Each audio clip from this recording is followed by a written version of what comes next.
You might feel insecure about who you are and even want to hide in your room, but you should know that you are going in the right direction and all these new confusing feelings are going to happen, but just hold your heart. Content warnings for this episode include mental health and gender dysphoria. Genderful would like to acknowledge the Indigenous peoples and unceded lands that the producers, hosts, and guests live and have dwelt upon. Today, we honor the Mohawk, Algonquin, and Anishinabewaki. As well as the Chinookan and Payokawichum peoples. We honor the elders, the human, plant, and animal ancestors of these lands, and celebrate the living descendants of these peoples. May all beings tend these lands for the goodness of the next 7 generations and beyond. Howdy, folks. Welcome to Genderful, a talk show interviewing gender diverse folks about their special interests. Hi, I'm Miranda, and my pronouns are she, her. The focus of our show is to interview trans, non-binary, agender, and gender diverse people regarding their special interests, passion projects, and resources for the gender diverse community. We want our audience to know that we hold multiple diverse identities and bring these lenses to the show with our passion for telling our stories. I identify as trans feminine, neurodivergent, queer, and a person of color residing in Canada. We invite you to remember that we are whole people with robust lives, friendships, challenges, and successes. We love and are loved, and we are delighted to share these stories with you. As always, we kindly remind our listeners that no person is the monolith of their identities. Your identities can change over time and are valid every step of the way. If you think you're gender diverse, you are gender diverse. There is no social or medical prerequisites to be included in the community.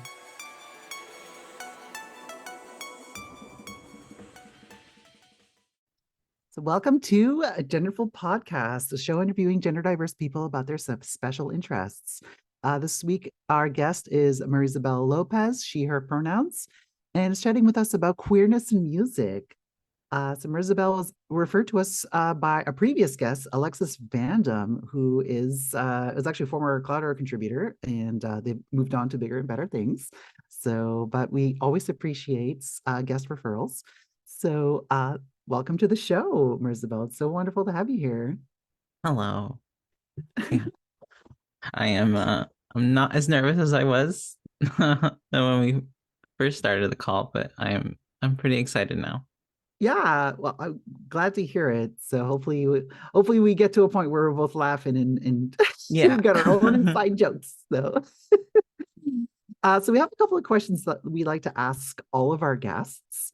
The first one is, what might be the things that you can trace back to your youth that indicated you might be gender diverse one day? Yeah. So I did not like find out that like I was trans until really until like my last year of high school. So my senior year of high school. And oh God, I got something in my eye. um and and like it was kind of like it happened subtly like throughout high school. Like, Mm, oh, I really wanted to use like like feminine like clothes and mm, like and stuff like that. But like what like looking back at my childhood, like one of the things that like now in hindsight seems really obvious was that mm, like whenever I like picked up a book from the library, um it always had to have like a girl like main character coming of age sort of thing. Like I Oh, always that's interesting. gravitated towards like those kinds of books that like it had to start like the main character, the one who was like the focus on it had to be a girl, and it had to be like I really loved the like yeah coming of age slice of life stories. Mm. And I never realized why. I kind of always thought like, oh, because girls are pretty, girls are cute, and like, oh, like I, of course, like listening to a story about girls is fun, you know?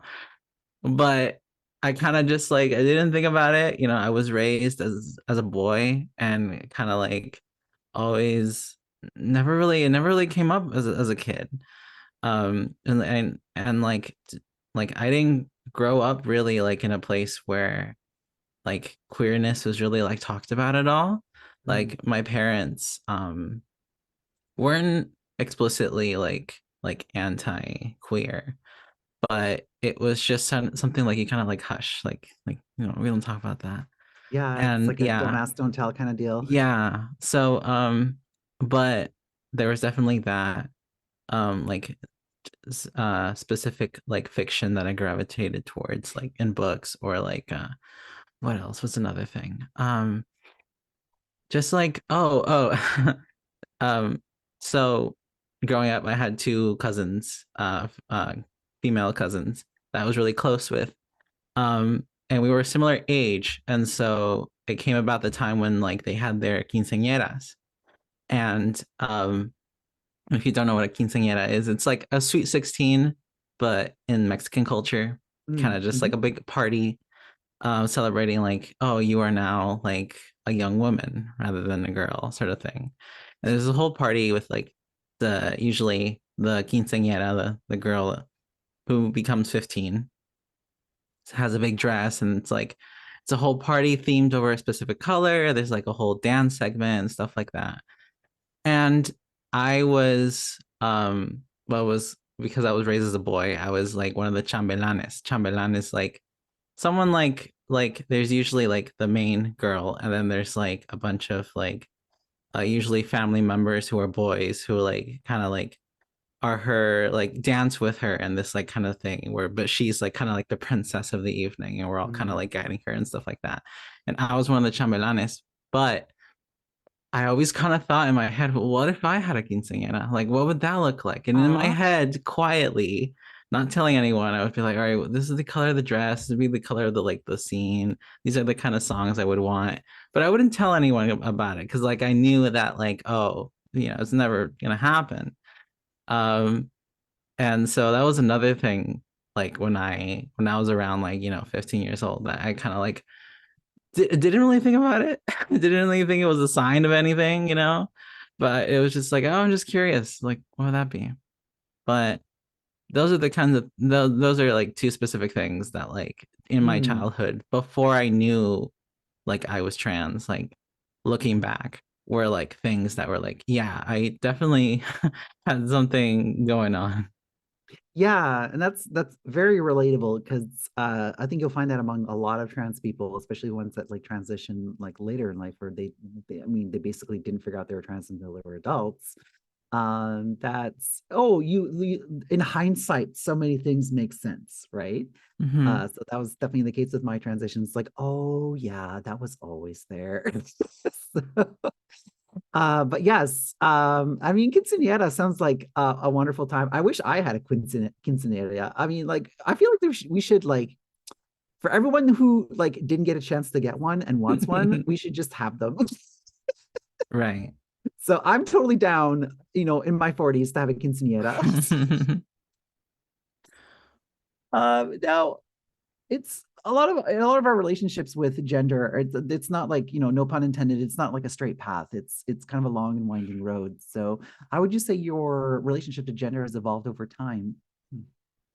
So I first, yeah, so like senior year of high school is when like I kind of like felt like, okay, I actually didn't really know. So like, of course, like the idea of like a transgender person was something like I heard in the media, like growing up, like every so often, but it was, because grew up in a very hush hush sort of environment, it wasn't like a thing I really thought about. It's just like, oh, those people exist in the world. But it wasn't until high school that like the idea of being queer and idea of being LGBT in some way, like kind of crossed my radar more just because there was more people, like classmates who were like lesbian, gay, or some sort of like gender diverse. Um, and it wasn't until senior year of high school that I kind of thought, well, what if like I had a feminine name and like, started wearing feminine clothes, but it wasn't until I was in college, like my first year of college, the next year, when I was like, okay, I'm actually gonna try this out. I was away from my parents, um, and my roommate at the time was like a gay boy, so he was I kind of felt like, okay, he's gonna be chill with this. Yeah. So like, I kind of started wearing more clothes like in public, like going to classes and like when I introduced myself to people, well, specifically in like the queer spaces or queer clubs Mhm, on mhm, campus, like I was like, this is my name. And I went by a different name at that time, like like a different preferred name, I guess. But I had this thing where all these labels were very new to me. Like I was like learning about like, what being uh like bigender or non-binary or gender fluid was. Um and so it and they kind of like, they kind of were like though when I joined these clubs that kind of like introduced these labels, they were kind of like, you pick and choose what feels comfortable for you. And I was at a point where like I had a lot of like imposter syndrome. Like I didn't feel like mhm. I could be completely feminine all the time. You I got to age 18 thinking like growing up as a boy, so I kind of there's just some certain habits that just were ingrained in me that were like, well, this is very boyish and I can't like pull this off at the time. I also didn't have any like a lot of like girl clothes at all um at the time, so it was kind of just like I it's not not the wisest thing I've or I don't know, it's what I knew at the time, but basically like I said I was gender fluid, but it was because only certain days I could dress female. And so Okay. whenever those days happen, then I could like, go by my feminine name. But as the years went by, I kind of like, well, I kind of burnt out, if you could say, like of trying to present feminine all the time, trying to like be performative and like, like make like, I tried on like my first year, I tried on makeup. I like, tried all these different clothes. I would go kind of overboard. I had this awkward phase where I would wear a purse and a backpack at the same time because I wanted the purse for gender affirming purposes, Yeah. but I wanted the backpack because that was actually what fit stuff in. So yeah, so it was just like I had this, and then second year college, I crashed. Like I was like, I'm so this is a lot. It's a Mhm. lot to go through. Um, and so by second year, I kind of just like only wore what was comfortable. So just like girl jeans, like skinny jeans, I guess at the time, and some sort of hoodie. And that's it. And like I kind of was letting my hair grow out. But that was kind of it. And a very, very basic makeup, like no eyeliner, just like foundation, stuff like that. Um, and I kind of just went, and I also didn't uh like I used she, her, and they, them, but I preferred they, them just because I didn't want to like I still kind of felt that like imposter syndrome of like Mhm. I'm not completely feminine enough all the time. And I didn't really feel that confidence in that like security in my gender, I guess, until after college and when I started HRT. And once the changes, like physical changes, started coming in, I started to feel more confident to try more things and to just be more like out more of the time. Um, and yeah, I came out to my parents like a bit before uh ending college. And that went all right. It was one of those things where like I brought it up at dinner sort of thing, and my dad got like he got kind of uncomfortable about Mhm. it, and he kind of like took a call in the middle of the conversation, and I was like explaining Wow. everything. Yeah, and I was like, and like I brought it up later. It's like, hey, like I brought this up, and you know, you you kind of just took a call in the middle of it, and he was like, yeah, just like I just didn't know what to do, what to feel, and he kind of grew up in a culture where like men don't really deal with their emotions in any way, Mhm. so it's like it was kind of it took a while for them to kind of like come to grips with it. Um, but eventually, yeah, so you could say like in 2016 is when I first kind of like took on this idea of like I am trans in some way. And it Mhm. wasn't until 2021 that I was like more on the like, yes, I am trans feminine. Yeah. And I've always preferred the term trans feminine rather than like trans woman for me, Mhm. just because like I don't know. I've had this like phrase of how to explain it where it's like a trans feminine because it's an adjective. It describes me, but it doesn't necessarily like define me, you know? Like it's part of me, but it doesn't feel, I think, um like for me, trans woman feels very kind of like I think it reminds me of that performative nature of like needing to be like a specific way. And trans feminine is like it's an adjective, it's more descriptive. It's kind of just like, oh, it's like that kind of like how it's I think it's similar to how some people like to use the term like demigirl. Right, right. Yeah, or it's like it's you could say it's like feminine-ish, you could say.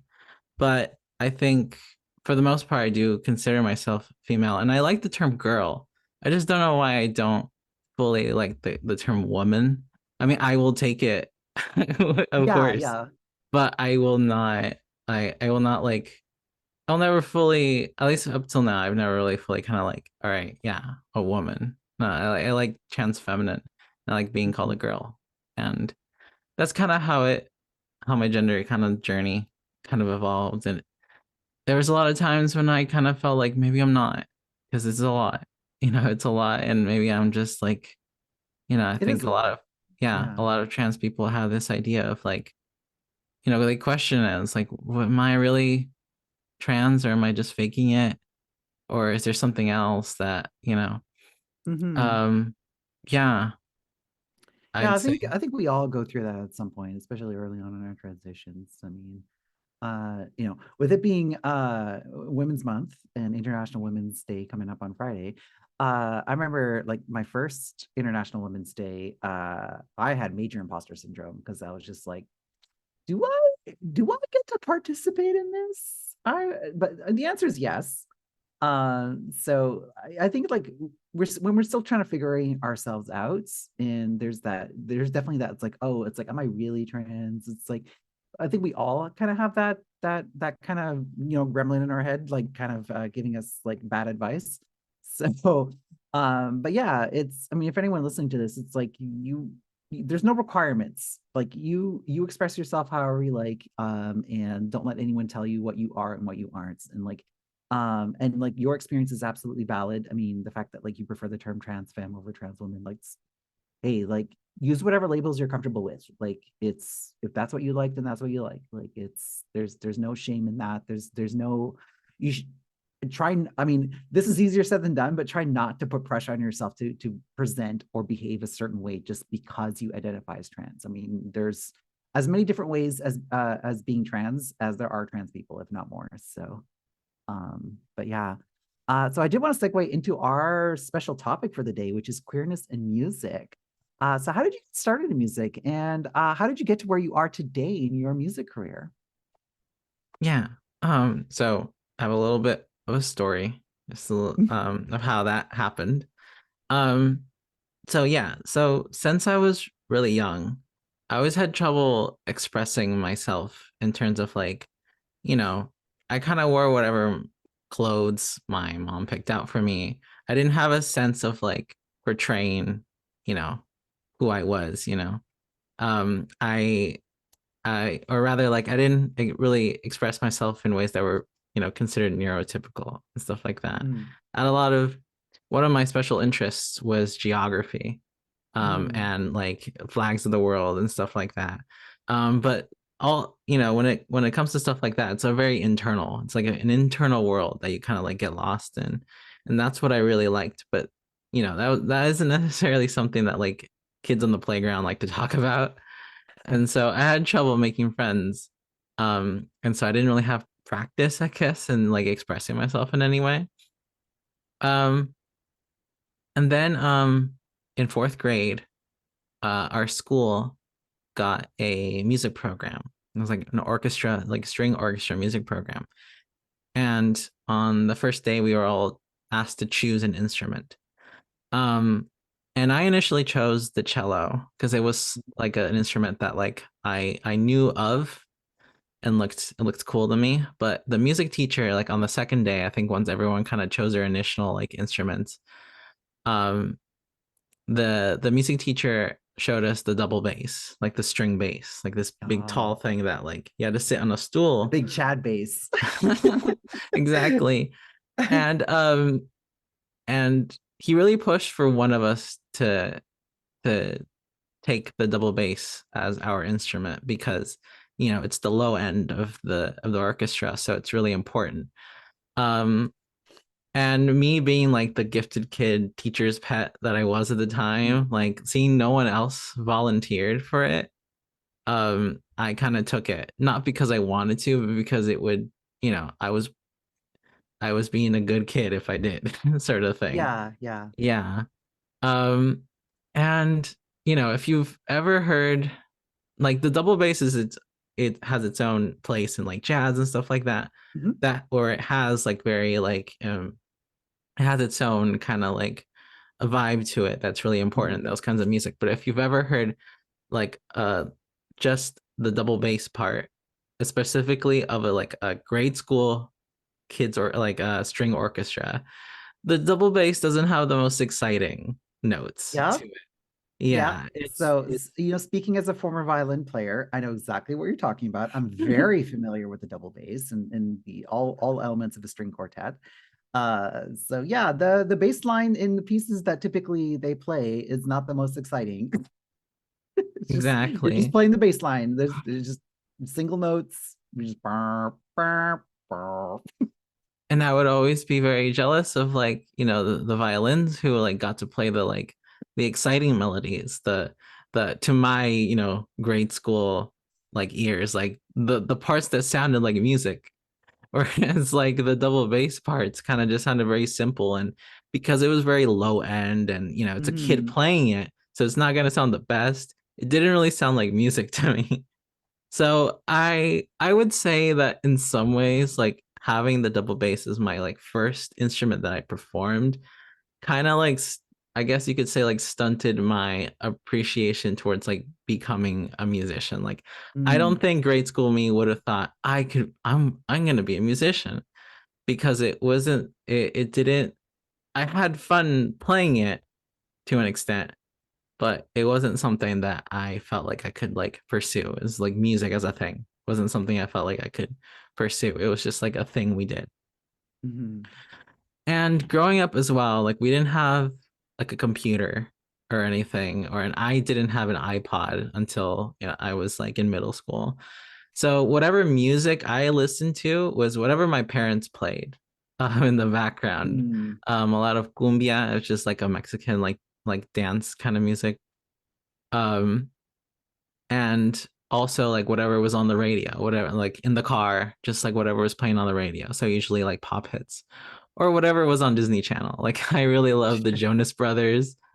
I feel like low key, like I feel like my obsession towards like boy bands like the Jonas Brothers and that kind of music was also maybe like a trans thing, like a girl thing Maybe. that like yeah, where it was like I just don't know why I really liked freaking the Jonas Brothers. Um, but the point is, yeah, I in terms of like music, what I listened to, I didn't really have like you could say like autonomy in terms of like what I listened to. It was just whatever played in the background. And then uh middle school, around 2009 is when Owl City released their song Fireflies, which kind of took the world by storm, and it was like kind of like the one hit that Owl City got to do. And when I first listened to this song, like and when it came out to the radio, like I fell in love with it. Like and like it just like it was a song that like was felt like different from the rest of the other like pop music that played. Um, and I think the way I mean, I couldn't have put this into words as a kid, but I think looking at why that probably happened was that like a lot of pop music, has the impression that like you have to be confident, you have to be cool. Mm. The party don't start till I walk in, sort of confident, sort of thing. But Owl City's Fireflies has this sound that like captivated me in a way because it's a song about like having childlike wonder and the admission that like you're a small part of this big world, Mm. on planet Earth, not everything is as it seems. As go like to quote the song. And it has this sound that's very kind of like, yeah, very innocent. And and really resonated with me for someone who really liked, geography and kind of like the idea of like on a map, like having atlases, you have the world in your hands and it's like wow, there it is. And it's just like, I don't know, feeling like the worldliness of it. I don't know, it's hard to explain sometimes, like your fixations, but it's just like the fact that like I really love the idea of like learning about the world. And so just like this song had this kind of vibe of like, yeah, it's a big world out there and it's kind of like you can get lost in it. And it's like, yeah, it had this vibe to it. So I was like, in middle school is when my family finally got a computer. And so like right away I was like looking up like this artist and more of their music. And I found out more and more about Owl City. And the person behind Owl City is this guy named Adam Young. He still makes music to this day. Mhm. But the one thing that like was felt very special about this artist was that he was basically like a one man band, right? Like Mm. a lot of his music was like arranged, recorded, produced, and written by him. Like he wrote the lyrics to it, and like he put together all the music. And I think to me, it being the lonely kid that I was, like Ah. I really resonated with the fact that like you yourself could put together something and it could sound like anything you wanted to. And like if you like listen to his like early albums, like from 2009 and before, a lot of his lyrics are like kind of like nonsensical. They're kind of incoherent, as I Mm. like to put it, in the sense that like each song is about like a very like general idea, like um falling in love, or it could be about missing someone, or it could be about like you know kind of feeling like lost in a big world. But if you actually like take out the lyrics and like read them out, they kind of go all over the place. um but I really liked that, because it kind of was validating to hear that like you can get lost in your internal world because outside Mm. is so mysterious. And growing up with autism, it's one of those things where like the world kind of just it's always like a mystery. It's always like um I only knew like certain things about how to talk to people, or how to like understand why certain things in certain social situations were valid and what weren't. And just like the the the the external world is very kind of like written by rules and social cues and stuff like that, that's kind of hard to grasp sometimes. But in making music that is fully composed by you, and like you can make it however you want, it's just like Mhm. a way to express that feeling of being lost, but in a way that's validating to yourself. And he did a really good job of that. Like Adam Young did a really good job of that. And so that's kind of like when I first, like in middle school, when I first kind of like discovered Owl City, is when I first realized like, hey, actually, like this is music is something that maybe I could do. And is when I first kind of said that like I want to compose music and write music for myself.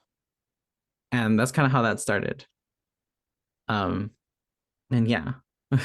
Yeah, no, that's really beautiful. It's just kind of like because I'm also on the autism spectrum, and it's like not being able to understand the external world is tough sometimes, but like and not being able to express yourself in a certain way, and the way you describe your music is like, well, like I'm the one making it, it's for me, this is me putting all this jumbled up stuff that I have up in here and I'm putting out there in the world. So like I think that's very beautiful. I think that's a really great way of looking at it. So And kudos to you for actually like following through on it, because a lot of us kind of don't follow those dreams or don't kind of explore Yeah. those feelings. So like it's tough. Like the music industry is tough. So like it's, like good for you Yeah. for doing it. So And sorry, oh, go ahead. sorry. Oh, No, okay. no. Um, yeah. So like, yeah, I might have reached a point where like, oh, hey, maybe this is something I could do and something I want to do, but I didn't know where to start, you know? Like I knew like Yeah. you got to do it on a computer and stuff like that, but I didn't know about like DAWs. I didn't know about like, different synthesizers or anything or what you needed to get started. Hmm. Um, but I just knew that it was something I really wanted to do. No, that's awesome. So our next question is, how has music as a creative outlet let you discover new aspects about yourself? Yeah. So it's kind of going off on that, like kind of like making it however you want sort of thing, like making a song, specifically electronic music, because of how diverse in sound it could be. You can incorporate like acoustic instruments into it, or you can have something like totally electronic that sounds like something that couldn't be produced acoustically. Like it's just, I feel like it's like an empty canvas, and then you have all these different colors to like make it however you want.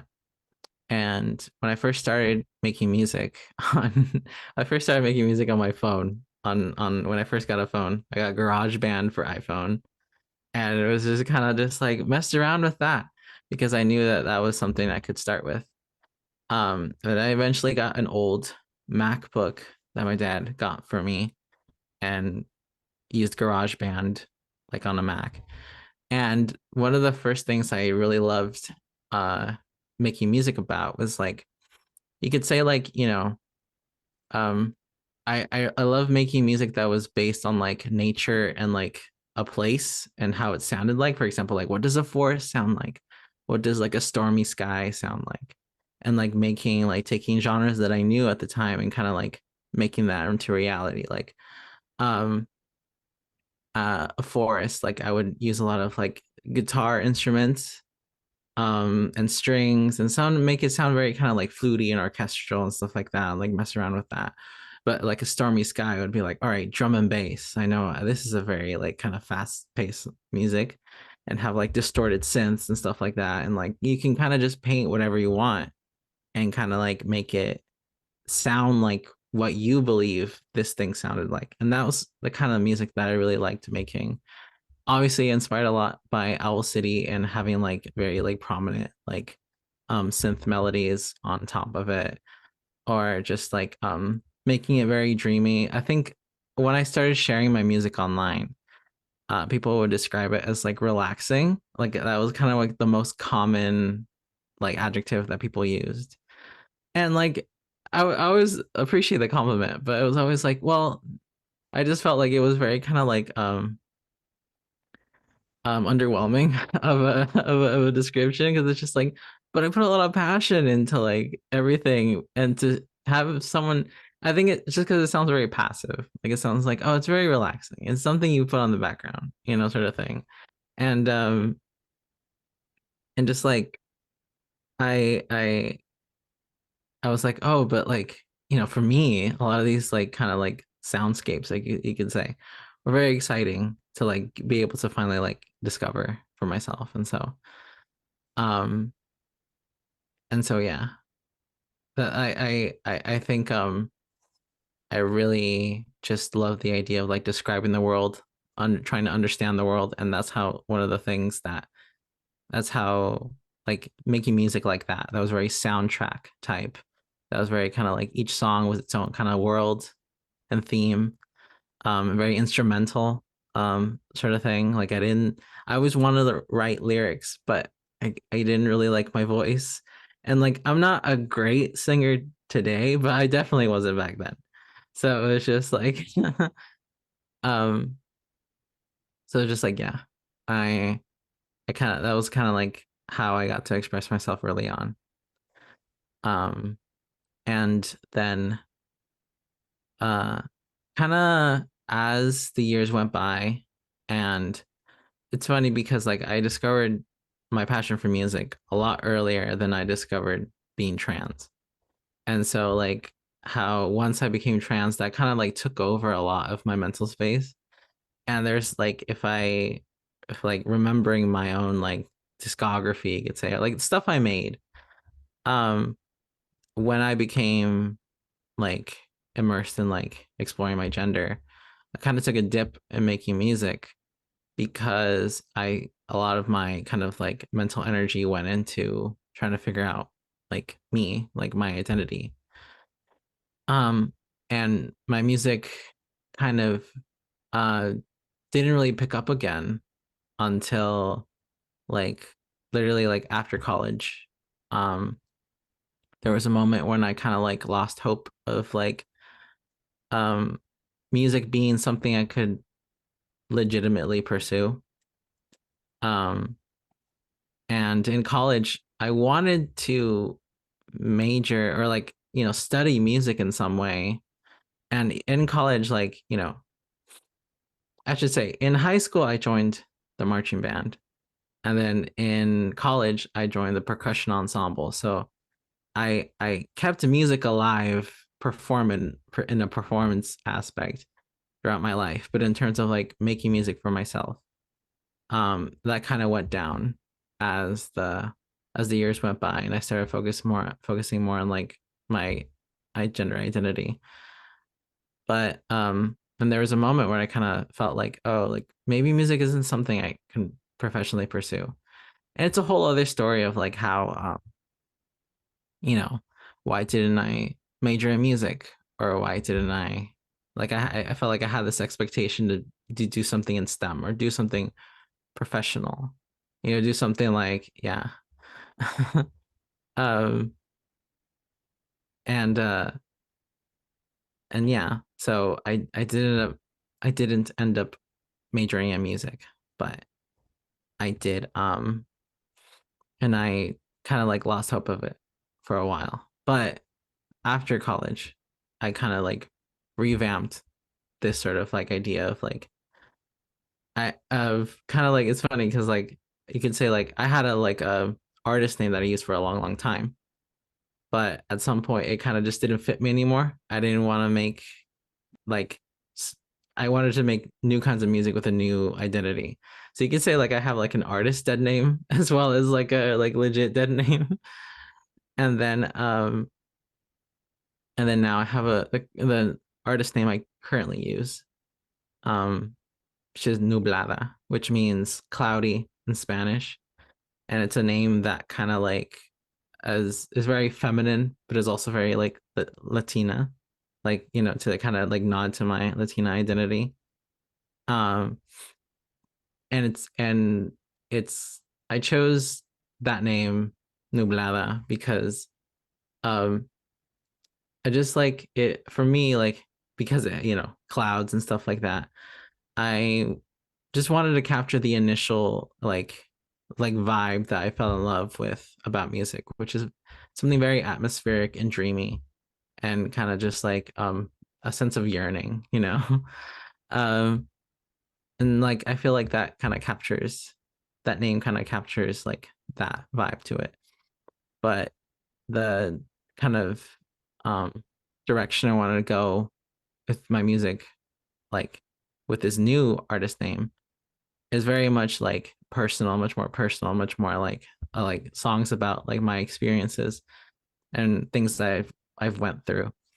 And starting to, you know now that I've gotten time to like practice my voice, it's still not at a point where I'm like completely happy with it, but it's I it's I'm never gonna it's like I'm never gonna be 100% like ready, or it's like once I am, it's gonna be a long time. So I might as well start now while I'm still kind of like past the like a certain threshold of like, okay, I'm okay with it now. I'm just gonna start making stuff where I sing in it, because it's now or never sort of thing. um but yeah, uh and so that's kind of like where I am now, and like how like my music journey has kind of changed over the years. So yeah, so it's one of those things where it's the more you practice it, the better you're gonna be, the better you're gonna be at it. And you shouldn't have that expectation on yourself that when you're first starting to make art that you're immediately good at it, or it's like you're immediately gonna make your magnum opus like right out of the gate. So like as a good friend of mine is fond of saying, like when you're first starting out, like making art, just make a bunch of bad art. Just do it. Like don't wait until you're perfect at it. Just do it. So that's yeah, that's very relatable. And I'm sure you will get to a point where it's like you're gonna look back on this like 10 years from now. It's like, oh, my stuff was so bad back then. It's like I'm so much better now. I actually like Yeah. I have it's so funny sometimes when like I actually sometimes have the opposite reaction where I feel like I think because when I first started music, I didn't really know what I was doing and kind of just did whatever felt right. And I mean, like, being in performance classes throughout, I've been in the school orchestra, then school band and stuff like that. Like you kind of subconsciously pick up on music theory. And even if you Mhm. don't know it's music theory, it's like, oh, like putting emphasis on these like chords and oh, this and this note are related. I don't know how, but I'm going to use Yeah, them like yeah. that. And yeah. And then you slowly pick up more and more. And especially in marching band where like they make you learn scales and like you kind of pick up on the idea of like what notes go together and stuff like that. Um and so when I was like first making music like on GarageBand, like in high school, um, like there's certain I sometimes look at back at those songs every so often and I'm like, wow, I had such imagination back then, or just like I didn't Mm. know how I came up with this sound or like this like or this melody or whatever, but this is great. And I struggle to come up with stuff today, that sort of thing. Or it's just like you don't you I think because I had such like like or because I didn't have like Mm. a grasp of all the technical stuff and about theory and like, oh, I kind of just did whatever felt right. And sometimes that's kind of like the best stuff. Oh yeah. Sure, it doesn't sound like in terms of sound wise, like my EQ on it was like really bad, or like I didn't compress it at all. I didn't know what that was, so I didn't do it. And Mm. like, a bunch of like technical stuff that of course like it's on that level, it didn't sound great. But in terms of like the composition and melody, I'm just like, wow, like I came up with that. I had such imagination and now I really struggle with it. But it's really because now you know so much and it's just like there's all these rules that you've kind of like ingrained that help, but also kind of narrow. It's like, all right, now whenever I start a project, I'm like trying to figure out like certain things that like when I first started, I didn't know, so I didn't care and kind of just did whatever I wanted and it's like picked up different sounds and I don't know, it's just so weird. Like you look back and yeah, there's certain things you're embarrassed about. But there's certain things that you just wonder like how did I do that? Like wow, like Yeah. Yeah, for sure, for sure. I mean, definitely like I'm not a musician, but like, I make videos and like I look back at my old ones. It's like, oh yeah, I did make that. I was, so we did have a question from our chat. So Kari Aiden asks, have you written any songs related to being transgender? um so it's really I think I wrote so it's like there's something a note about that somewhere. Um oh yeah. So I've actually personally have found it quite difficult to write about my specific queer experience because I don't know if like I'm sure like other trans or queer people have this like reaction towards their journey. But like for me discovering I was queer is something that kind of just happened, kind of just like gradually like happened and I don't think my experience was particularly that interesting. Like there was parts of it that were like really rough or really like or that stuff that kind of just like changed who I was like on a personal level. Mm-hmm. But that doesn't mean that they were like interesting. Like I don't know, Yeah. like they're not something that I think, I guess, at least not now, that I'm ready to kind of like express in an artful way, because I Mm, think, although I although I feel like I was very lucky in terms of like how relatively safe I was in terms of getting to explore my mhm, identity. Like I was at a school that like was very um relatively progressive in that stuff, and stuff like that. Um I was kind of fortunate to feel safe about it, but there's also a lot of things that just like trying to remember. I'm just like, oh gosh, no, I don't want to remember this. I don't yeah, like, no, that's perfectly fair. yeah, yeah.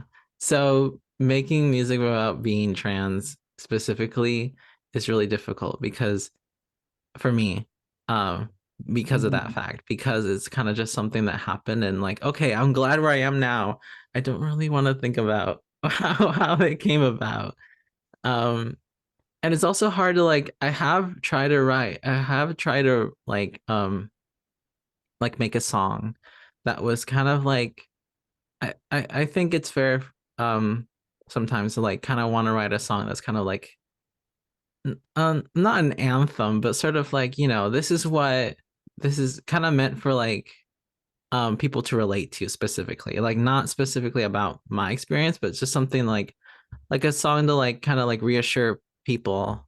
Um like the song I wrote was specifically like one that like, yeah, you're the new girl in town, and kind of new girl as in new, like as in like Right. you've become, It's got yeah. like a double meaning. Yeah, Yeah. yeah. Yeah. And I wanted to finish that song, but it's really hard because you don't, it's always in your head that like there's gonna be people who won't relate to specifically this way, with this way of Mhm. like how this come about. Like it's very kind of like I don't know. Like I that's something I feel more comfortable writing, but at the same time, like I'm just like, oh, what if people don't like it? Yeah. What if we don't relate to it actually? Like this is just in my head. This is what like Mhm. like a general like trans girl experience is like, but what if it's not? And it's like, well, it's not supposed to. Like everyone has their own journey, but it's just like um kind of get that kind of like damn, if people are gonna relate to this, like I have to do it right. But it's still Mhm. something I'm working on. I want to make a song about like specifically about being trans and stuff like that, but it can be difficult. Of course, yeah. And we all kind of deal with it in different ways. And you said before that you don't think it's particularly interesting. I think you might be surprised. I think a lot of people might resonate with that. But again, like you're under no obligation to share your experience, particularly if it's something that you don't like to think about, or if you find it uncomfortable or whatever. But if the only thing holding you back is like, oh, I don't think people are going to be into this, well, I think you might be surprised. I think people will be into it. So now, what themes relating to queer identity have you explicitly explored in your music?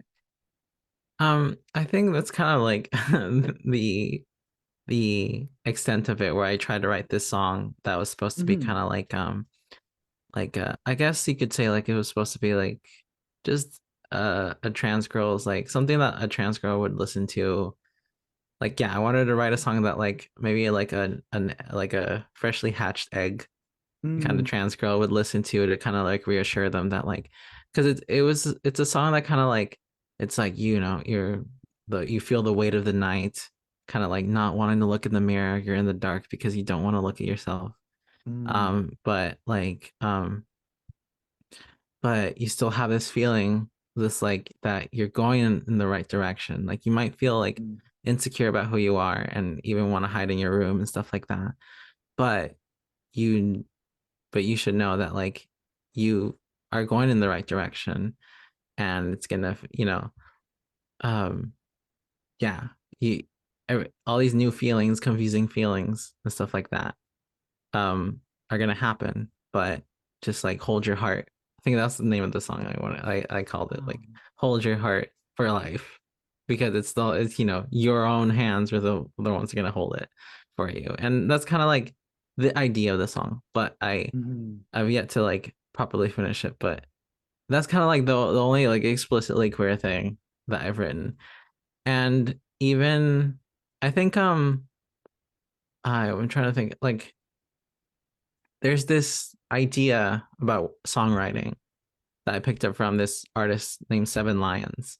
Like or like he did like a tutorial. He's like a trance EDM musician. Okay. Um and one of his uh something that he shared when he was like kind of like deconstructing a song, I guess, is like wanting to make a song timeless and how to go about that, like in terms of writing lyrics. Like you don't want like or it's an approach to music. It doesn't have to be like this, but it's an approach to like songwriting where it's just like sometimes you want to like write a song that kind of will last into feel like it you could listen to it in 10, 20 years and it's the message still resonates.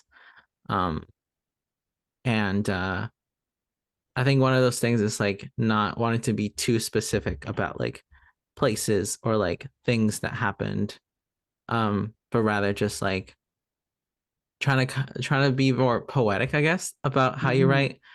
So I don't know. I I I tend to like take that. I really resonate with that kind of approach to songwriting where it's like Mm-hmm. um when you kind of make lyrics into like trying to like come up with a metaphor for something like that feels like it's always going to be true no matter like even in 10, 20 years. Like Right. that's what makes the song kind of like feel timeless and feel kind of like you want to go back to it.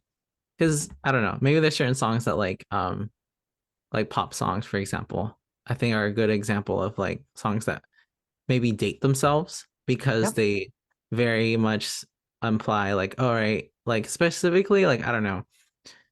Like, it doesn't mean that these are songs are bad at all. It just means like this No, is what no, maybe it's might date a they're song. songs of their era, right? Like Yeah, it's yeah. I'm thinking of like Joe and Jets, like put another dime in the jukebox. It's like, what are dimes? What are jukeboxes? These things What don't are exist. What are you dimes? talking about?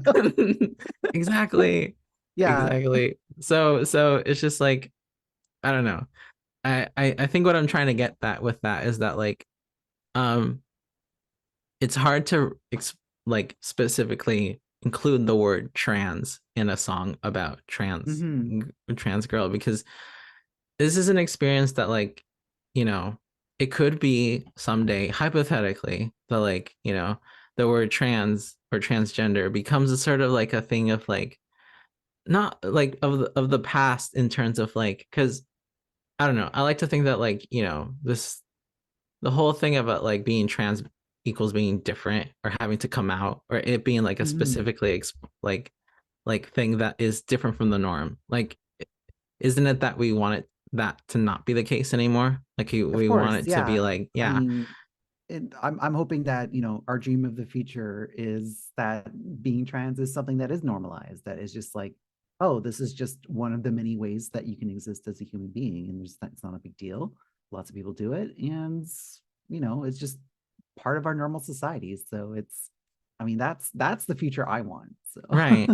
And so like maybe trying to use the word trans or even like queer, which like it used to a queer used to be like, like a slur, like something that was really bad to hear. But we've mhm, kind of like took that word back.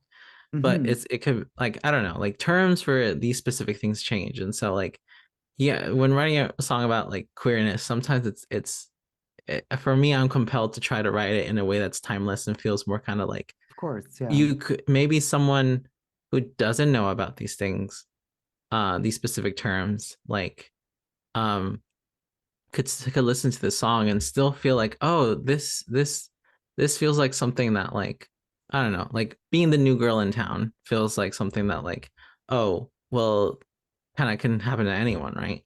So it's Mhm, just like it's a mhm. metaphor that doesn't sound so like doesn't isolate people right away. And I don't know. It's just like I think that's what I'm trying to get at. But it's like it's hard because you want to Of write a course. queer song that that is queer but doesn't use these terms that we use today, but can Mhm. still relate to people in the future. I don't know. Yeah, no, that's I love that, and I wish there was more music like that, particularly when I was growing up, because I think a song like that, if I had heard that, as a little kid, like that, would have probably helped change my life. So Hmm. I do think that we need a lot more queer art, a lot more trans art out there that's to tell people it's like, hey, like you can do this if you want. So who and what are some of your favorite queer music artists and queer themed songs? So right now, my favorite queer artist is a band called Muna, like it's all caps, Muna.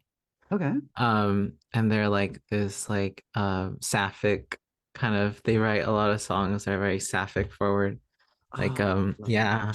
And they're very explicitly sapphic too, which is like really cool. Because like sometimes like there's a lot of like lesbian or bisexual artists who they write songs and they're obviously about like someone of like the same gender, for example. But it's sometimes like it's very easy to kind of just be like wanting to be like refer to them in the like in the abstract rather than specifically use she for an example. But it's like yeah, this it's a Muna is a band that like is I resonate a lot with because like one, they're like an electronic kind of rock kind of like um synth wave kind of I use all these sounds that are very kind of like reminiscent of like 80s music, but like modernized sort of thing. But like it sounds very retro, you could say. Mm, Um and it's really, I don't know, it's just really fun. It's they have a lot of like, yeah, obviously like a lot of love songs, but just also just a lot of songs about just like there's this one particular, there's a song called Number One Fan that's very like self-love sort of thing. Like oh, you'll I love always be your it. number one fan sort of thing. Right, right. No, I Yeah. love it. Yeah. I think right now, um a very like cheesy love song that they have is called Silk Chiffon. It's Okay. like, yeah, it's very like guitar-y, where it kind of has like Phoebe Bridgers on it, which is like another kind of like lesbian artist. Hmm. Um and yeah, so that's my favorite artist up to like queer artist today. It's interesting because like I think growing up, I and even like after I came out as trans, like it was hard to find queer music that I resonated with Mm, because I don't know. I think like I always stuck to the same artists that I listened to. Like I always like Owl City was is still and had like I was always like part of my like like artists that I really like to listen to. Um and another artist that I've really loved. Um there's this artist named Julia Wolf, who does like more kind of like did more hip hoppy stuff, but like okay. on the low key sort of thing. Like low key as in like it's very a lot of it is very chill, I guess you could say. Hmm, hmm. And very Like chill self-reflective and hop. stuff like that. Yeah, yeah, yeah. Yeah. So I don't know. I always tended to gravitate towards music that it was very um how do I put this? Um so if I could go a little bit into like Chicana identity or like Latina Hmm. identity. I think growing up, I always felt kind of like isolated from my culture. Like I kind of like felt like even though I grew up with um like Spanish speaking parents and in a household that spoke Spanish and stuff like that. Um I always kind of like felt like there's a lot of things that happened that just made me feel like, oh, I may like I'm not I'm not Mexican enough. But I obviously grew up in a situation that was different from like, I growing up in the United States, like American culture always also felt kind of like the outside. Like there Hmm. was like in the internal culture was home, which is like the Mexican culture, and there's the outside culture, this is like American culture, the general culture. Um, and I always felt in between those, like it's like I was never like fully on one side. And Hmm. so when I came to like listening to music, like I didn't really want to listen to like I kind of listening to like a lot of, I don't know, a lot of like Mexican music or music from Mexican artists, like kind of like like was like reminded me so much of like, oh, like I don't feel this music enough because it's hard to feel culturally adequate. I don't know. Yeah. But like obviously like and so like I don't know. I just stuck to the music that I kind of grew up with and similar. So like Owl City and other adjacent electronic artists and stuff like that. So it wasn't until very recently that I started like searching out queer artists that I really enjoy. And it's difficult because um I don't know, just like their visibility of queer artists is like, obviously very hard for like queer artists to like find the same Mhm. sort of like attention as like any other artist. And you can really identify in certain space, but that doesn't mean that you fully like appreciate like I don't know, like I like certain sounds in certain genres, and Mhm. it's hard to find what you like that's also like queer. you know Right, right. yeah, and I think that's why I really love being in the genre space that I want to be in, which is like Mhm. electronica, singer songwriter, sort of like Owl City, Porter Robinson, sort of like uh electronic uh dreamy sort of space, because I just feel like there aren't a lot of queer artists, at least that I know of, that are in Mhm. this space, or especially like queer artists of color that are in this space. Mhm. Um but yeah, so that's kind of my that's kind of my answer, where it's just like I actually I haven't really got into like a lot of queer music until recently. Yeah, no, it's just kind of an element of like, oh, well, this doesn't exist, so I'm gonna go out and make it myself. So, Yeah, and it's this it's some sorry, go ahead. Yeah. no, sorry, it's just like I really like I really resonate with that Yeah. idea of like this music that I really like. There's no one like me who's making this music. Mhm. And oh my god, a lot of my music is like made by like sad white boys. Yep. Like yeah, the music I really like to listen to. It's just like, oh, this is some sad white boy, like Porter Robinson, Owl City. A lot of early Owl City was very much like that. It's just like Yeah. I don't know what it is about those sad white boys, but they have a way of making music that's like full of yearning. Oh my God. Yeah, Yeah, it's yeah. the Tom Yorks of the world. Uh, but there was something that you said earlier that like I really, really resonate with is like, especially like, 'cause like I'm also like a child of immigrants, right? So it's like you're you're kind of torn in between two worlds where it's like to any like white person, you are a foreigner, but to your own culture, you're seen as a Westerner. So you're kind of like in between. And very much like I didn't listen to my own like cultural music like growing up. It's like I want to listen to rock music.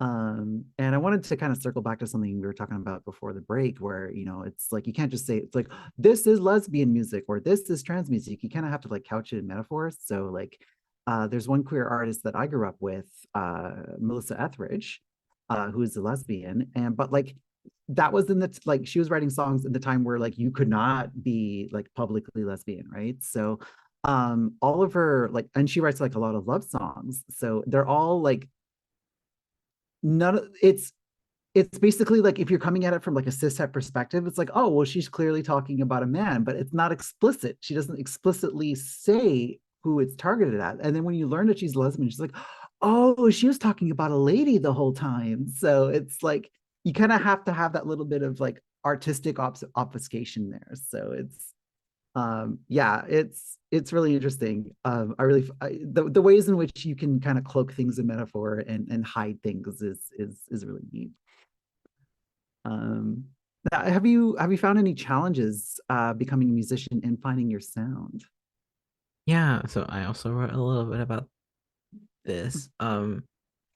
So I think when someone first starts writing music or making songs and writing music, there's this like internalized expectation that like you have to make a big hit, right? Like, oh, like, Mm, in order for me to like do this, full time, I have to make music that like captivates the masses. in some way, Hmm. or just like that's kind of like the kind of like what you pick up, like, you know, like trying to when I guess a kid like thinks about like, oh, well, being a musician is about like, being a pop musician or being like some sort of famous musician where it's like you're on stage, you're doing tours, and a lot of people sing along. And so it kind of gets the idea that like, oh, you have to make a song that people will captivate, will like, Yeah. people will take in. Um, but there's also like a very capitalist notion to like this sort of idea of like, what do you bring to the table? How do you stand Of out from the course, yeah, competition yeah. in terms That's of the an society artist? that we live in. Is like, I Yeah. mean, you can't just be an artist that makes art that you like. It's like you have to eat too. So it's just like, unfortunately, our society does not support artists as much as I would like. So you kind of have to strike that balance between your own artistic integrity and the financial incentives as well. Yeah, like it's part of our culture, Mhm. unfortunately, where it's just like that is the idea of like how do you stand out for the competition? Like there can only be one great artist for some reason. And like, Yeah. there can yeah. And that can be really intimidating. Um to feel like, oh, you have to somehow make yourself feel important enough. Like you have to Mhm. own the fact that like you deserve to be on stage, and like why you sort of thing. And Mhm. I really don't like that. I understand why in terms of like having to make it as a musician, but Mhm. like I never like, because it reminds me of like job interviews, like, like what do you bring to the table, like why should you have this job, Right, like right. tell me why you should have this job. Yeah. And it's just like there's a lot of like you have to have a lot of like self-confidence and just Mhm. like which is important to have, but it's just like I don't know, it's just like it someone maybe, as an artist, like you kind of feel like there's just you I think a good artist always feels like they have a lot left to learn. Like they Mhm. can always like take in more and feel like there's a lot of things that like they can learn. So it's just I don't know. I think that can be very intimidating. And also like finding your genre. Mhm. I think musicians can be like often are like pigeonholed into being a specific genre, like because you're gonna be asked that question, like, oh, what kind of artist, what kind of musician are you? And it can be hard to find like a pre-existing community Mhm. to like gonna like promote yourself in or be a part of if you don't have like that label, that or like genre label to like associate with your project. I Mhm. resonate a lot with like Luce from the Owl House, like where in the show, like she wants to be, she wants to be part of every coven. She wants to like do a little bit of everything. Right, Um, right. and I kind of feel the same with a lot of things, but specifically in music and finding a genre. Like I love like a collection of like not so related genres. Like I really love like soft rock sort of stuff. I Mhm. love like EDM, electronic music, obviously, a lot of ambient stuff. Um, and obviously there's ways to mesh all these genres together. Like there's no Mhm. limit of like what two genres can like come together, but it's like okay, but someone's gonna ask you what artist, what kind of genre you are, you know? Okay, what artist or what genre you pledge allegiance to, and even if you do all those things, of like wanting to like mesh genres together all the time, it's it's in order to like you know be part of a community, you have to find Mhm. like or where do I belong. And it's hard when like maybe you only have a couple of songs and they're kind of just all over the place. And so and so just like I don't know, that could be a challenge sometimes when I really like the idea of like making like a genre, like a song that or like an album that has a bunch of genres in it, but isn't necessarily one genre in itself. Like the album isn't one Mhm. genre. And so finding a community where you can be a part of, where you can like join in, can be difficult. I mean, now we have labels like um alternative, like, or like alt pop, where like, or alt rock or stuff like that, where it's just like, Mhm.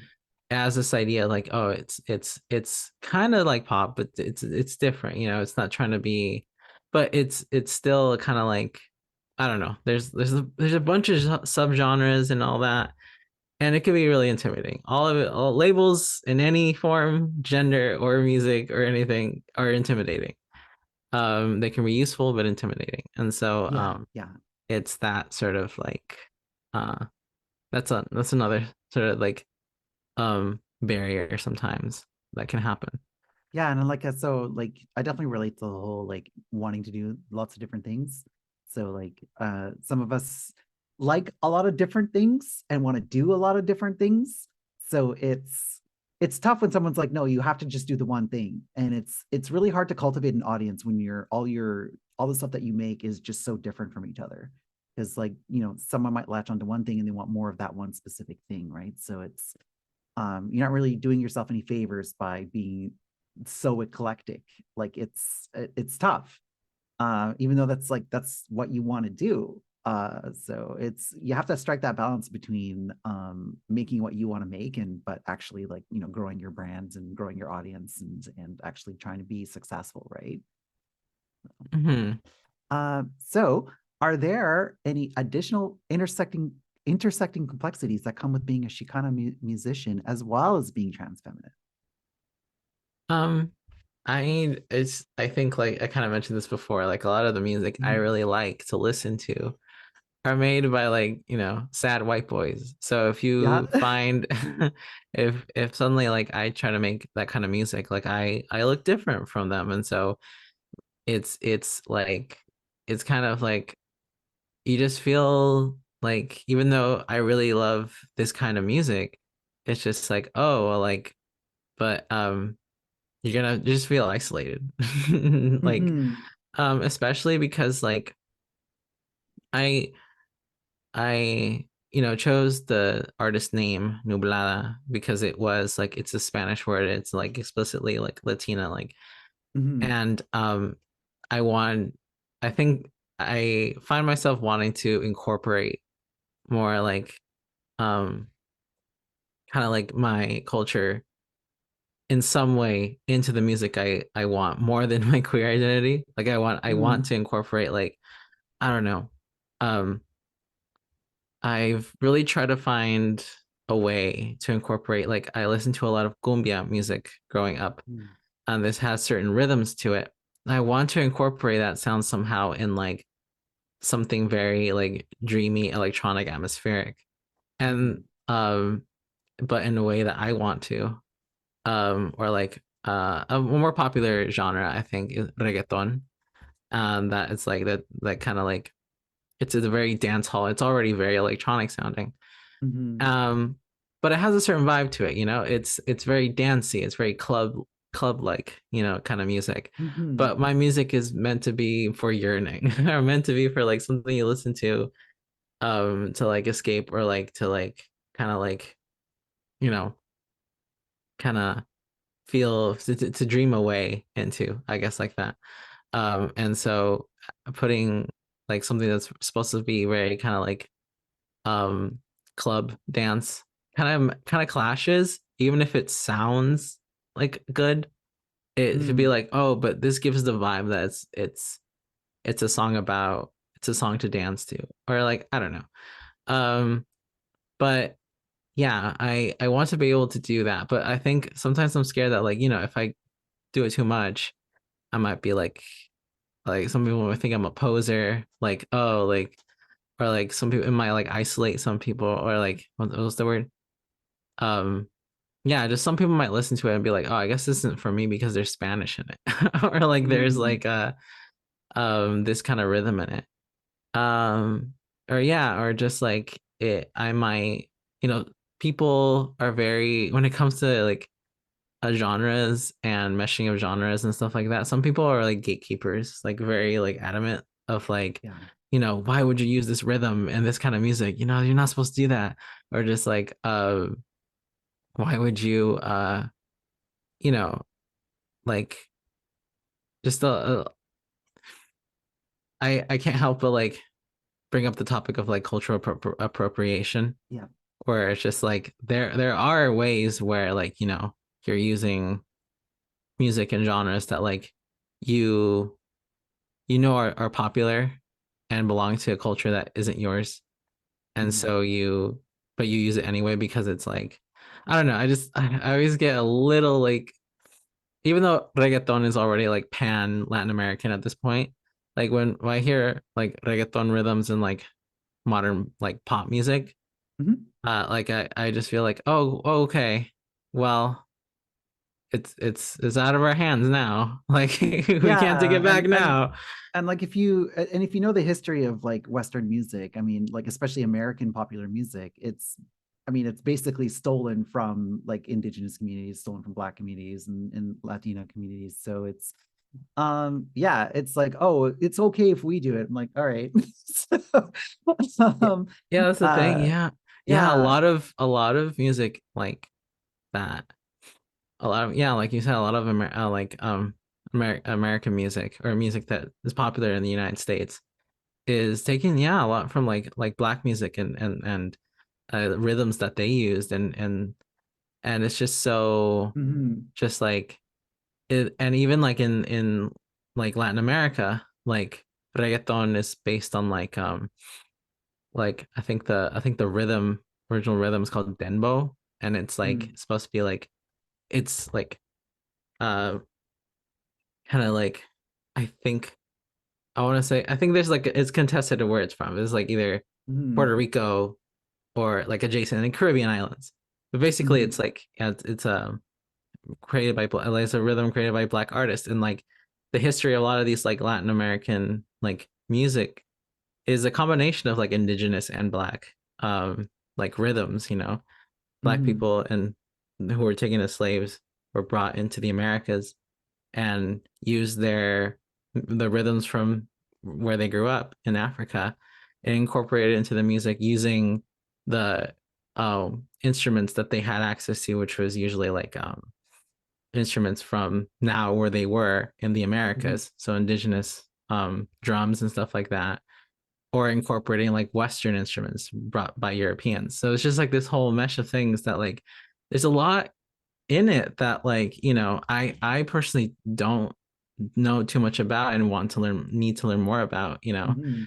um but it's kind of difficult now to like find out like the origins of like all these things, because they're kind of just been stolen and lost and Yep. reused and stuff like that. um so yeah, so whenever like I think about like incorporating like something that to me is Mexican, because I grew up listening to it in a Mexican household, Mhm. it's not that isn't necessarily true. Like or like, to me, like a lot of songs that I grew up with, like listening around to, is like, oh yeah, that's Mexican music, but that's not necessarily true. And it belongs to Mhm. like other cultures that, and it just shows how much like there is to learn about these kinds of things. So I think that's definitely one of those things where like I want to incorporate a lot of things that I grew up with, things that I grew up with, but with genres that I really resonate with, Mhm. and trying to find like a balance in how that works. And it's really difficult because of all these other intersecting factors. Yeah, and it's like some of the best music is a fusion of stuff that came before.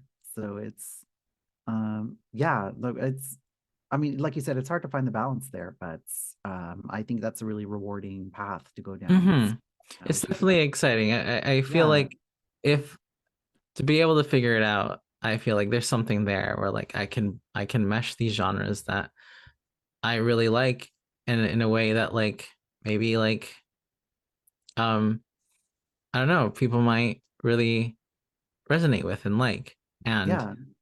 and it just like, I don't know, it's very exciting to think about that, like if I do like become a significant artist in the spaces that I want to be in, the electronic spaces, what kind of like what kind of people come out of the shadows? Like what kind of like, people who now have like music that from, Hmm. someone who looks like them making this kind of music, like who knows, what kind of other artists get inspired by that, or like Yeah, kind of like absolutely. communities that could happen from that, because like, when where do you find like this specific genre of music, but like, queer and Chicana and stuff like that. So I don't know. Hmm.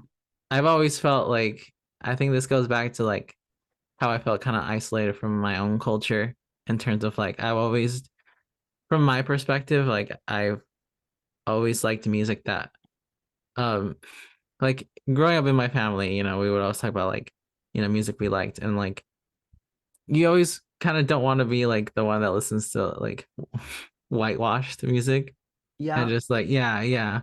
And but it's just like, I don't know. It's there's a lot of internalized things that like really shouldn't be there. Like I shouldn't be ashamed of like what I listen to if I really really hmm, like it. But you know, you kind of, and then another thing about being like Chicana artist is like, or like calling yourself Chicana artist is like, maybe sometimes you are what a Chicana artist is to someone, or like you have to now be like the textbook example, or like you have to yeah. be like, yeah, It's like you have to be a representative of your entire people. You can't just be yourself, right? yeah, yeah, yeah, yeah. And like I was gonna say that, I was gonna say like, well, I'm just Mhm. me. Like Yeah, like yeah, I want, exactly. And I think like every trans person kind of feels that pressure to be like the representative for all trans people, and like especially like those of us who are racialized, who are environments that are overly white. It's like we feel the pressure to be like the representative of our people or whatever, and it's just like that's something that like someone who's like cishet or someone who's white, he just doesn't get, because they never have to be the representative of their people. They can just be themselves, whereas we don't yeah. have luxury. So what goals do you have with your music from going forward? So right now I am just starting out, um making my first like full length album that I want to do. It's exciting. Yeah. So I started the Nublada like project um back in 2021, and released an EP like in 2022, only on YouTube, like on my YouTube channels where like that music exists. Mhm. And then these past couple months I released two singles on Spotify. Um and that was kind of like my first venture into like actually publishing my music in a way that was more, it's on Spotify. It's almost like the beginner producer's like holy grail of like, oh wow, Right, it's right. on Spotify, it's available for streaming. Um, and so now my goal is like, okay, I released a couple of singles, I have like an old EP. Now I want to like try out making an album. And one thing that from when way back in middle school, when like I was still dreaming about this stuff, is like I love the idea of making an album. It's like it's a very common thing, but it's just like I making an album that has a like a theme, central theme around it, and all the songs have hints of that theme, and maybe it could be like an instrument or a lyric that gets repeated every so often to tell you that this is part of the same album, or just like yeah. And I want to talk like, I'm an independent artist, so I have no like non-disclosure agreements or anything. Mhm, So mhm. I can talk about like how I want this song to be. I think there's always this kind of like, I've always felt like there's this pressure about like talking about your future projects, because you feel like, oh, what if someone steals this idea? Or oh, what if like I don't know, what if I don't end up doing it? And then it's just like, I said, but it's like I'm an independent artist, like think like I'm going at my own pace. And I really want to write this album that focuses a lot on like um healing from your past, like of Mm, like all the things you've been through, specifically like in my experience of like healing from my past and what I've learned.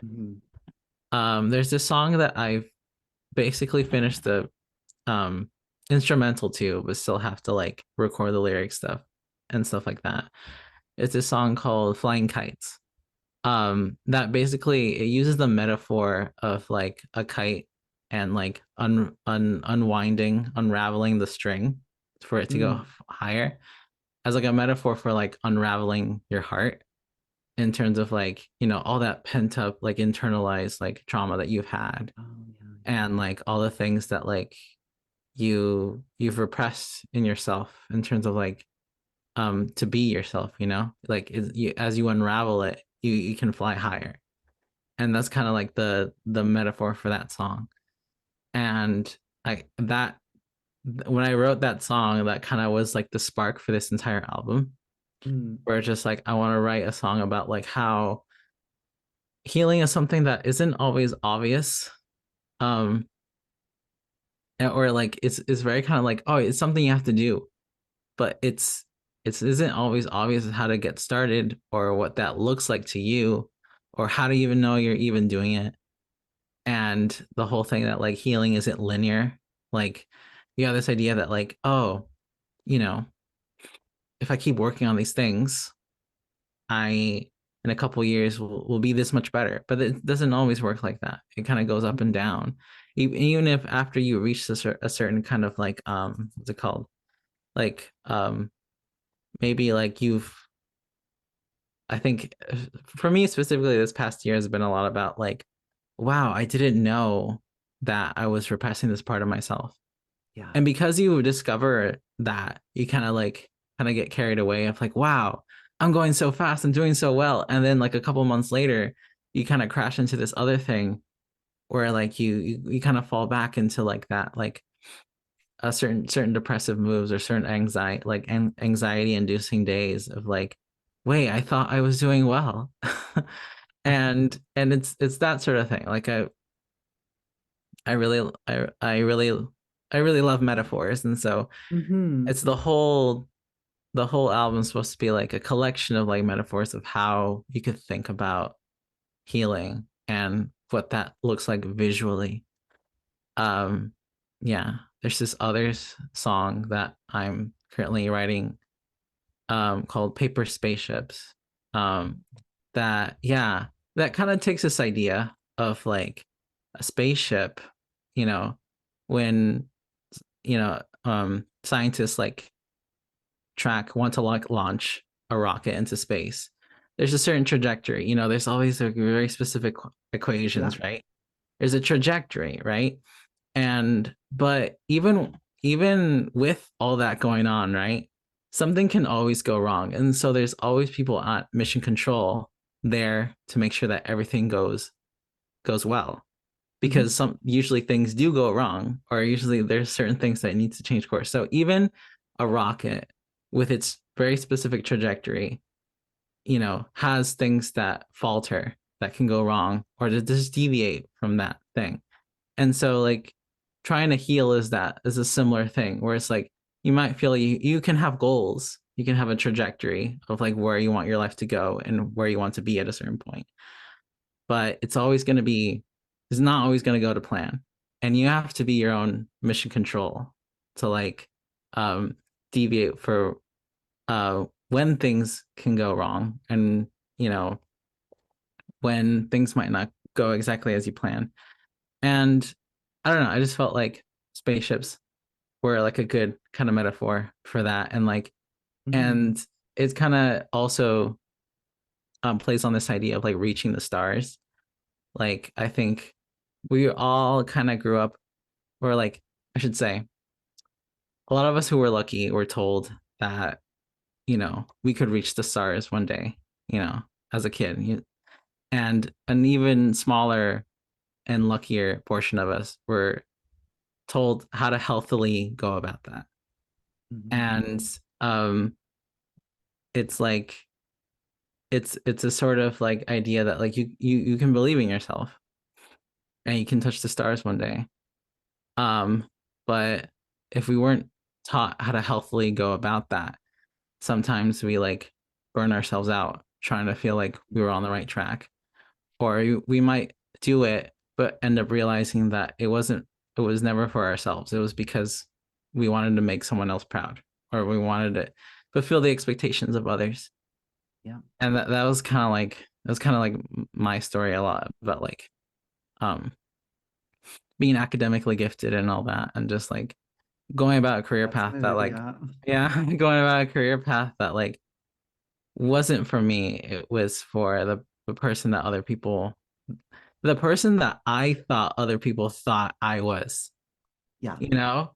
It's like, yeah, I can go into a whole thing about it, but basically the whole album kind of explores that, and it's and just like all the different ways to heal and stuff like that. But it's also a lot of songs about like relationships, because relationships are a part of like your past that you want to heal from, and like, you know, Mhm. people who left you, who people who you left, people who, you know, heartbreak and stuff like that. So just a bunch of stuff like that. And I don't know, that's kind of the album in progress that's happening. No, that sounds awesome. I really love all those metaphors that you just talked about, and that as a fellow gifted child, I know exactly what you're talking about. So, so yeah, it's all that. Those are all great concepts for songs, and that sounds exciting, and I really want to hear the finished album. So that sounds amazing.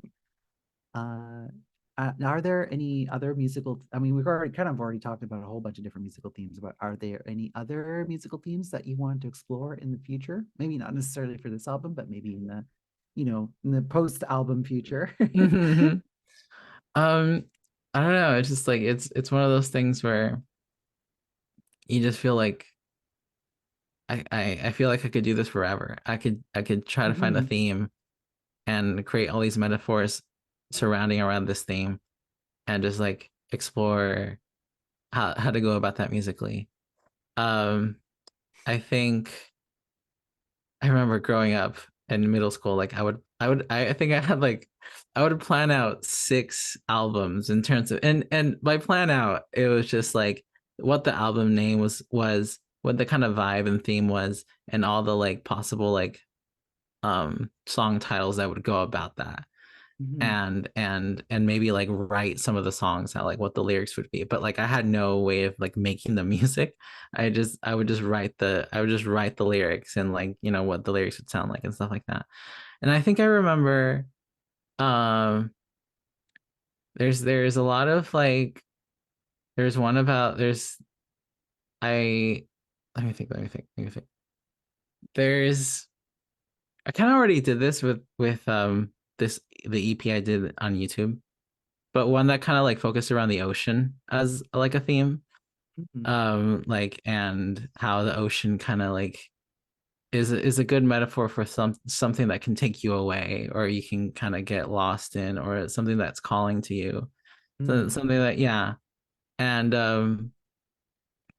I love stuff like that, where that kind of specifically incorporate nature, because that's just amazing like um fodder for like, you know, going out and recording like sounds of the ocean, Mhm. seagulls, or using like shells as like percussion instruments, Mhm. or doing stuff like that. Like I love stuff that kind of incorporate real world sounds in ways that you didn't, maybe like listening to at first, you don't realize that it's there. But after realizing like, oh, this percussion sound is actually just some shells like shaking around, or Mhm. yeah, it's just like I love that stuff. So stuff that I love, that sort of stuff, where just like you go on nature because you know that your album's around this theme, and you go and record like a bunch of these sounds that are of that like location, and kind of just explore around with that. And yeah, so stuff like that. Yeah. Oh, that's awesome. Oh my God. It's like Mm-hmm. I'm getting all these like good vibes from the music. Because like, I mean, I haven't been a musician in a very long time. But like I've always loved music, and I appreciate all these different aspects of music, and all the stuff you talked about. It just like it's like you're like re-reminding me of like why I love music in the first place. So it's, yeah, I love it. So it has been an absolute pleasure to have you on the show. We do have a couple concluding questions that we'd like to ask all of our guests. Before that, though, is there anything that we missed about queerness in music that you'd like to make sure that you say?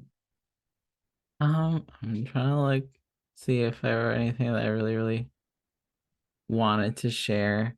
Um, I think that's kind of it. I think oh, I guess I I just wanted to mention like it was just a like a funny like thing I saw online where there's this threads post. There's so many like Twitter alternatives now. Oh But yeah. there's this there's this threads post that was like it was about like it's just something like I like looking at it's always funny looking at like Instagram pages of like a lot of like trans girls because a lot of recent posts is of them like looking happy, like pictures of them looking Mm-hmm. happy and like but if you go back further enough, it's just a bunch of pictures of landscapes and nature and food Mm-hmm. and yeah, and it's like a sense of yearning. And it's just like that's so funny because I felt so called out because I was like that's basically like I'm that's in this basically picture my and I don't like it. that's basically my Instagram like store like entire like feed. And it's like that kind of it was true with like my music projects, like my older music project. A lot of it was instrumental, very much about landscapes, very much about like finding the sound of a place. But now it's songs that very much focus on like my personal experience and like has Mm-hmm. my voice in it. It's very like focused on, I guess you could say it's focused on me, but it's focused on like more directly like, hey, here I am, rather than Yeah. just like I used to be someone who like longed for had a sense of yearning but didn't know why. And it's like, Mm-hmm. okay, because all the things that I wanted to happen in my life, but now they're kind of happening, slowly. Yeah, yeah, of course. And that's sort of confidence that comes with like when you're more comfortable with yourself and then you feel more comfortable with expressing yourself authentically. So that makes perfect sense. So this next question is my favorite question, just because in our current day and age, being trans is often framed in a negative light, and our stories are often about our trauma and all the negative things we have to endure. But I think it's far more important that we share our joy. So, is there an experience that you can share with us that you've had with gender euphoria? Oh my goodness. I mean, I don't know. I think some of my happiest the feelings like of being happy and feeling very, very content with my body is like when I finally like it's just about clothes and like finally Hmm. finding the things that fit you and that fit your body type because um it's really hard to like there's certain things I struggle with this my first year being trans, struggle with this today where it's like Hmm. there's certain dresses or certain tops that I really like. I really like how they look, but I try them on and they just don't fit. And sometimes I could buy it Hmm. anyway. It's like it'll fit later. Yeah, And but gold clothes. exactly. Or they're just or the opposite where there are certain clothes that like you feel really comfortable in, but the reason they feel comfortable is because you at least in my experience like it's because you wore them before Hmm. you found out you were trans and so like oh this feels comfortable physically but emotionally it doesn't really do Yeah. that. So finding the right things to wear like the right kind of like I found that like a lot of my shirts like I cut the collars off like Oh. because there's something in the collars that keeps it like restricted to that shape. But Hmm. and sometimes it doesn't go well because the scissor has to have sharp enough scissors. But like once you take that collar off, the kind of like the strands that kind of keep that in place now kind of like have room to grow. So they kind of like show more of my shoulders. And it's just like tips like that, little tips like that of like how to Hmm. modify your clothes to make them more like gender euphoric is like really great. So I don't know, just find the right outfits and making me feel like really girly. That's always Yeah. really nice. Yeah, I definitely went through that. So shout out to Old Navy for being so cheap. But yeah, it's like I would like every couple of months I would just like have a big order come in from Old Navy and I would like try on all the clothes and like oh so it's like yeah, definitely like clothing is like a big part of the trans experience and you can experience so much euphoria from having the clothes that like finally fit you, but like not in terms of like your body shape, but in terms of like your gender expression. And it's just like, oh, it's like this makes me feel good. And it's like I haven't felt like this Mhm. before. So yeah, that's a lot of trans people go through that. And you can look good and feel comfy. It is Yes. possible. Oh my Like God, yes. I think my unfortunate like my cis girl cousins grew up with this idea that like, you know, beauty hurts. You know, it's just something a lot of girls gonna grow up with of like that's you know, for if you really want to look pretty, you're gonna have to suffer a little bit, but I don't think that's true, and it shouldn't No, have to be true. no, it's not. I mean, like, honestly, like most of the time my vibe is like, just athletic casual. just so and it's just like I have this like big collection of like really comfy, like cozy, like leggings that have like, really fun patterns. Like I have one with like rainbow unicorns and I have another one with like cartoon ghosts on it. And it's like, yeah, it's just like I like being expressive like that, but it's also like they're really comfortable and cozy. Like so but yeah, absolutely.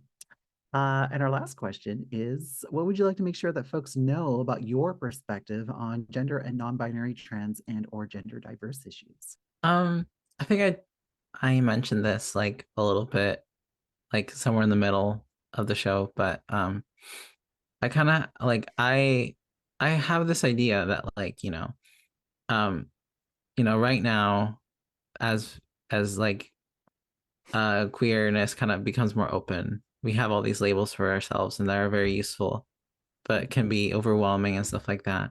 But I do believe in a future where like that kind of like um having to come out and having to like be somehow just inherently different from others with being queer, like it doesn't have to be. That's not um that's that we kind of want to get rid of that stigma. And so like Mm-hmm. um I don't know, just like I feel like it's ideally we're just like live in a culture where like it's a lot of these things are kind of more normalized. Mm-hmm. Sometimes that means that certain labels just go out of use because it's I don't know, like for I don't know if this is like kind of a not controversial, but it's just like I don't know, like the word transgender in itself, meaning like going from one to another, Mm-hmm. like, but it's I think it's become more normalized the idea that like someone who's trans was always that like gender identity. Mm-hmm. And so I don't know. It's just one of those things where it's like maybe there's certain things that will go out of fashion or just like fall out of use because we've now normalized these things. They're Yeah. not they yeah. And it's just like I don't know. It's that's my idea of like when the words start changing for the better, sometimes that's like, like that could be a good thing. Yeah. But yeah. Yeah, absolutely. And I mean, that's a future I want to live in, and that's a future I want to fight for. So yeah, it's been an absolute pleasure having you on the show. Marisabel Lopez, also known by stage name Nublada, is a Chicana trans femme music producer and songwriter. In her music, she explores themes of self-reflection, mental health, and hope via metaphors in nature and the supernatural. You can find their link tree in the show notes. If you're listening live, it's a pinned post in the Twitch chat. You can also follow her on Instagram at nublada underscore music. Here is this week's Clatter query that you, our audience, can answer on our social media platforms. Yeah. So, what would you say to your past self about where you are now, both artist wise and or transition wise? All right, so next week's guest will be Phoebe Rose, she, her pronouns, and we'll be discussing US presidential libraries and presidential history. Actually, so Phoebe is actually a friend of mine, and I appeared on her podcast. So now the tables have turned. Now she's in my interview chair. Jennifer would like to thank and acknowledge all of our supporters on Patreon: Holly Blash, Winter Vespers, Loch Ness Gamer, Justin Baker Rojas, Yasio, Brave Swords, Mirami, The Heston, and Trans Capybara. So thanks again for joining us, and have a wonderful day, and trans rights are human rights.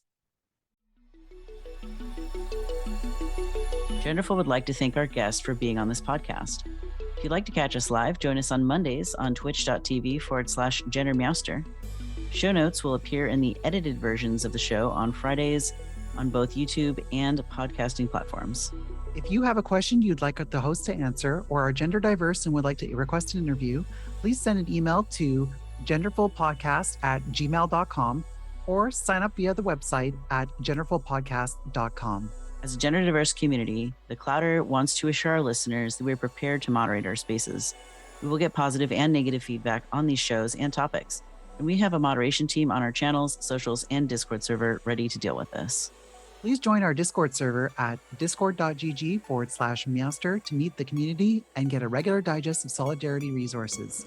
You can also support us with subscriptions on Patreon, following and reviewing us on your favorite podcasting platform, or engaging with our posts and content on social media at GenderfulPod and at GenderMeowster. You can take a few minutes to rate the show. We will post any 5-star reviews on our socials, so get creative. Mention a special interest of your own, a project you're working on, or even say hi to your comfort person in your review. What power! This show is made possible by volunteers, tips, and subscriptions. Shout out to the folks helping us coordinate guests, edit the podcast, moderate the live chat, and post on our socials. Here's our artist credit. Genderful is hosted by Miranda and GenderMeowster. Genderful's pre-show is wrangled by JuiceTex. Genderful's live stream is produced by Mirami. Genderful is edited and mixed by Transgriffin and FreeRangeMegs. Genderful's promos and thumbnail graphic are designed by Transgriffin. Genderful's social media is managed by Kamesy. Genderful's theme song is called Hope by FreeRangeMegs, also known as Soma. The current GenderMeowster logo was designed by Siptopia. Genderful is the intellectual property of GenderMeowster. All rights reserved. Trans rights are human rights. That's right.